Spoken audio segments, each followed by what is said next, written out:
Dr. DeSoto by William Steig.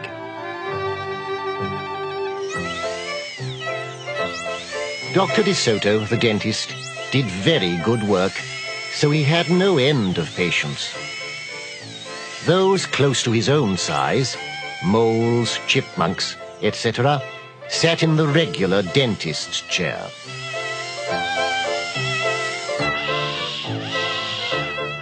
Larger animals sat on the floor, while Dr. DeSoto stood on a ladder.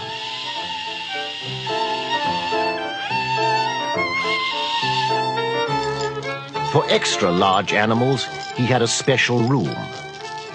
There, Dr. DeSoto was hoisted up to the patient's mouth by his assistant, who also happened to be his wife.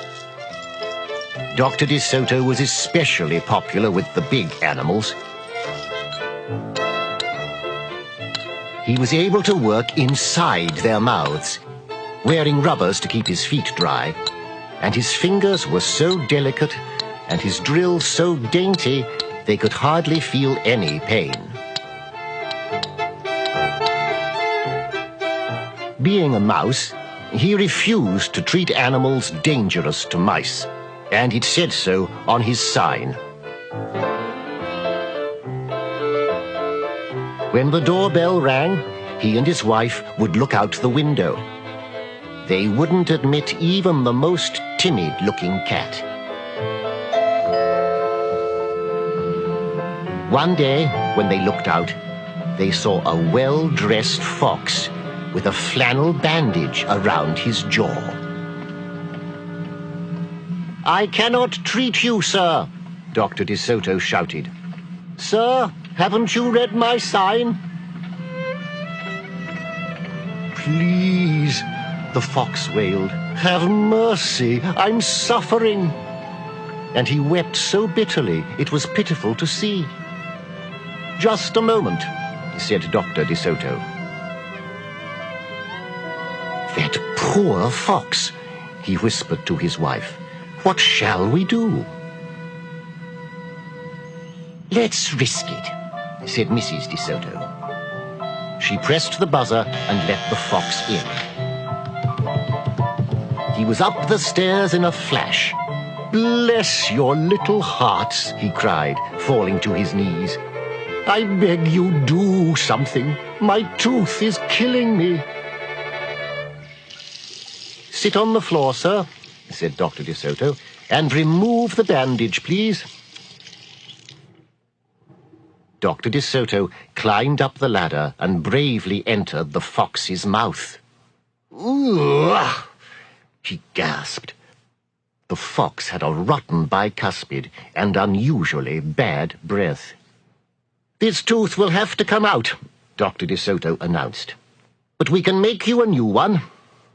"Just stop the pain," whimpered the fox, wiping some tears away. Despite his misery, he realized he had a tasty little morsel in his mouth, and his jaw began to quiver. "Keep open!" yelled Dr. DeSoto. "Wide open!" yelled his wife. "I'm giving you gas now," said Dr. DeSoto. "You won't feel a thing when I yank that tooth." Soon the fox was in dreamland. Yummy," he mumbled. "How I love them raw, with just a pinch of salt and a dry white wine." They could guess what he was dreaming about. Mrs. DeSoto handed her husband a pole to keep the fox's mouth open. Dr. DeSoto fastened his extractor to the bad tooth. Then he and his wife began turning the winch. Finally, with a sucking sound, the tooth popped out and hung swaying in the air. "I'm bleeding," the fox yelped when he came to. Dr. DeSoto ran up the ladder and stuffed some gauze in the hole. "The worst is over," he said. "I'll have your new tooth ready tomorrow. Be here at 11 sharp." The fox, still woozy, said goodbye and left. On his way home, he wondered if it would be shabby of him to eat the De Sotos when the job was done. After office hours, Mrs. De Soto moulded a tooth of pure gold and polished it. "Raw with salt indeed," muttered Dr. De Soto. "How foolish to trust a fox." "He didn't know what he was saying," said Mrs. De Soto. "Why should he harm us? We're helping him." "Because he's a fox," said Dr. De Soto. "They are wicked, wicked creatures." That night, the De Sotos lay awake worrying. "Should we let him in tomorrow?" Mrs. De Soto wondered.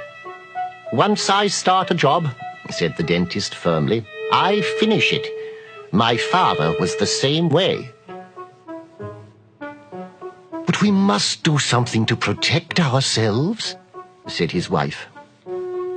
They talked and talked until they formed a plan. "I think it will work," said Dr. De Soto. A minute later, he was snoring.